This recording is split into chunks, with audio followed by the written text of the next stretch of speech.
ഈ കൂത്തമ്പലത്തിന് പിന്നിൽ ഒരു വലിയൊരു മഹാത്മ്യമുണ്ട്. ഈ കൂത്തമ്പലം നിന്നിരുന്ന സ്ഥലത്താണ് പണ്ടുകാലത്ത് സാമൂതിരിപ്പാടിന് ദർശനം കൊടുത്തത് ശ്രീ ഗുരുവായൂരപ്പൻ.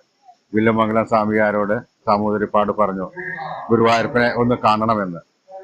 വില്ലമംഗലം സ്വാമിയാർ അത് സാധിച്ചു കൊടുക്കാമെന്ന് പറയുകയും ഒരു ദിവസം രാവിലെ നമ്മുടെ ഉണ്ണിക്കണ്ണൻ ആ കൂത്തമ്പലം നിന്നിരുന്ന സ്ഥലത്ത് പണ്ടുകാലത്ത് ഒരു ഇലഞ്ഞി മരമായിരുന്നു.